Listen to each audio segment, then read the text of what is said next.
You're losing at least half a second in qualifying and you don't even know it. Not because you're slow, not because you need more practice, but because you don't know the key tips that top drivers use. I'm Marian and today I'm gonna help you to qualify faster. No matter your current level, you will improve. So let's dive in. But before we start, please hit that like and subscribe button. It really helps me a lot. Now, to prove how powerful this is, I jumped into a qualifying session at Hockenheim in the F4 and just did my usual run. No special tricks, no adjustments. And the result was a 139.3 qualifying result. Then, in the next race, I made some simple changes to my outlap. And suddenly, I was comfortably running a 138.7, even 138.6. Same track conditions, same setup. There's a gain of over half a second without pushing harder or even feeling like I was trying more.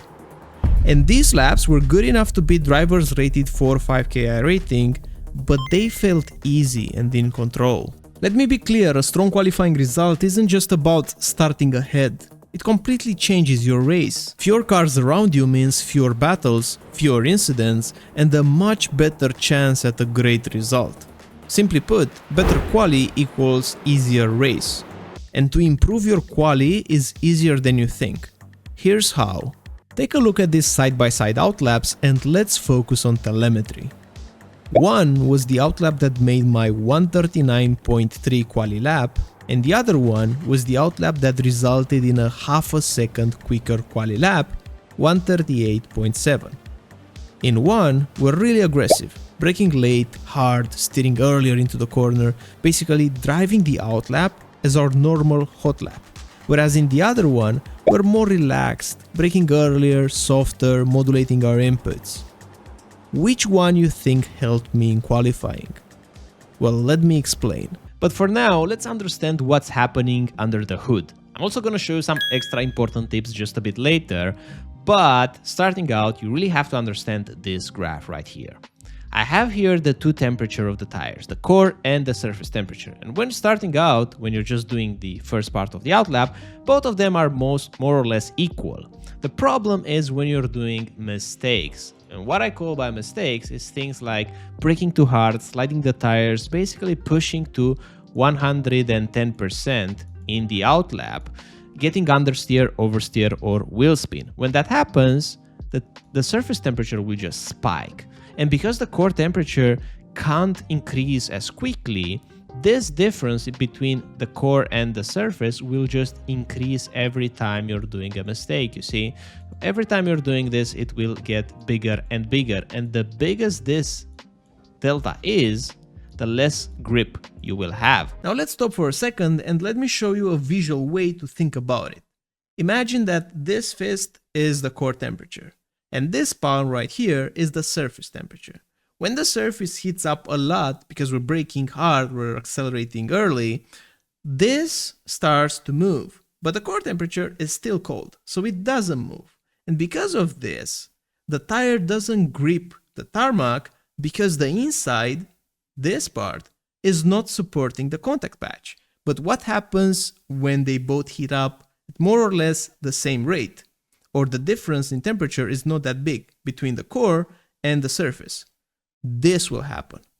This. And now you have more grip. The tire is gripping the tarmac and the inside is supporting the contact patch. So for a really good quali session, we want to avoid sliding the car too much in our outlap, minimizing slip angle on both front and rear axle, minimizing the braking pressure applied, minimizing the steering wheel angle used. I'll even go a step further, saying that in your first quali lap, you shouldn't push to 100% so that you can really hammer in that fast lap in your second run.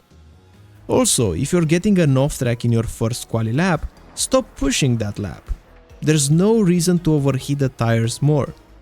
Driving at what feels 80-90% will give you the best results for your final lap, where you can really push to that 100%. Weaving can help for very short tracks such as Tsukuba, but it won't be worth it on a regular longer track, so most of the time you're just wasting time if you're doing that.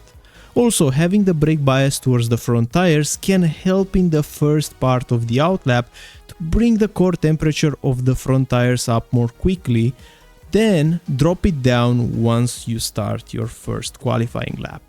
And here's the third big one.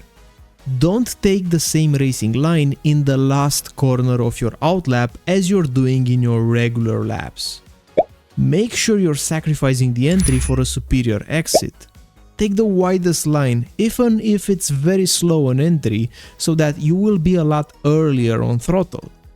Depending on how long the start-finish line is, you can even gain 2/10 in first corner by doing this. And that's it, you really have to play into the tires model. You don't want to do the opposite mistake of driving very slowly, very carefully, that you're not warming up the tire at all. That will be slow. But you don't want to overdo it in the outlap, you don't want to push past the limit, you don't want to hit just the surface level temperature of the tire, having the core temperature a bit colder and you will have less grip. So all in all, make sure you understand the tire model if you're not in iRacing, and make sure you're taking away the main idea, and that is you have to drive the outlap differently than you're driving your normal lap. So I hope this was helpful, I hope you learned something, and if you want to see more, subscribe to the channel. Thanks for watching, thanks for sticking around, I'm looking forward to see you in the next one. Bye bye.